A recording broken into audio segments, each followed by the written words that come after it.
Troll some movies అని negative create చేద్దామని అందరికీ ఒకటే చెప్తున్నాను. ఇంతమంది కష్టపడి ఒక సినిమాని తీస్తున్నప్పుడు we should respect their efforts. అది ఎవరైనా కానివ్వండి. ఒక సినిమా బయటికి రావడానికి ఒక hundreds of thousands of people కష్టపడతారు. వాళ్ళ కష్టాన్ని అప్రిషియేట్ చేయడానికన్నా మనం నెగిటివిటీని అదే చెప్తున్నాను, అక్కడికే వస్తున్నా.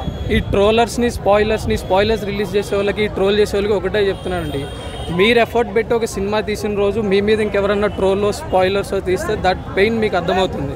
ఇంత కష్టపడి ఒక సినిమాని ఇంత గ్రాండ్గా రిలీజ్ చేస్తున్నప్పుడు మనం వీలైతే సినిమాని ఎంకరేజ్ చేద్దాం, చూద్దాం, ఎంజాయ్ చేద్దాం. అంతవరకే తప్పించి మనం నెగిటివిటీ స్ప్రెడ్ చేసేసి ట్రోల్స్ చేసేసి దానివల్ల మనకి ఏదో అవుతుందని నేను కోరుకునేది ఒకటే భయ్యా, యునైటెడ్ టాలీవుడ్ హీరోలు అందరూ బాగున్నారు, వాళ్ళ ప్రొడక్షన్ హౌసెస్ బాగున్నాయి, మన ఫ్యాన్స్ అందరం కూడా యునైటెడ్గా ఉండి వచ్చిన ప్రతి హీరో సినిమాని అందరం కలిసి ఎంజాయ్ చేసి ఒక టాలీవుడ్ సినిమాని ఒక నెక్స్ట్ లెవెల్లో ఉంచాలి. ఇప్పుడు ఎలా అయితే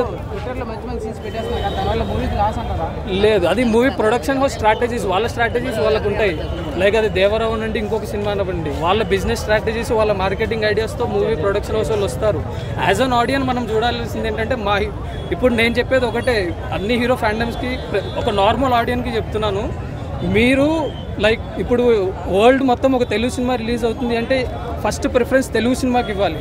అలాంటి సిచ్యువేషన్ యాజ్ అన్ ఆడియన్గా మనం తెలుగు సినిమాని, ఇప్పుడు ఎగ్జాంపుల్ మనం కల్కి చూసాం లాస్ట్ టైం, అలా ఎవ్రీ 3 monthsకి ఒక బిగ్ మూవీ వస్తున్నప్పుడు ఒక టాలీవుడ్ ఆడియన్గా మనం ఆ టాలీవుడ్ సినిమాకి ప్రిఫరెన్స్ ఇచ్చి వరల్డ్ మొత్తం ఒక తెలుగు సినిమా కోసం ఎదురు చూసేలాగా మనం ఉండాలి. కానీ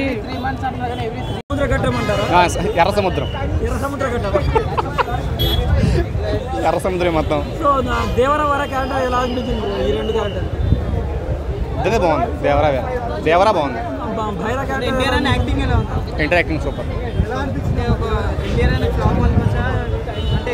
ఒక రాంగ్ స్టోరీ అంతే,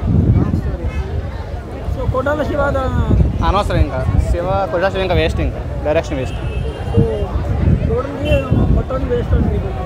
మొత్తం వేస్ట్. అంటే కొట్టాల శివ రొటీన్ స్టోరీలో వస్తుంది, అది మైనస్. అండి బీజిఎం అంతా కాపీ పేస్ట్, అంత ఇంట్రెస్టింగ్ ఏం లేదు. సాంగ్స్కి బ్యాక్గ్రౌండ్ మ్యూజిక్ సంబంధం లేదు అసలు. హైలైట్ పాయింట్స్ అంటే ఈ సినిమాలో ఏం చెప్తారు? హైలైట్ పాయింట్స్ ఇంటరాక్టింగ్ అండి, స్టోరీ.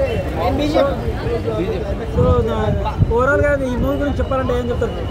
ఏం లేదు బ్రో, హాయిగా యావరేజ్.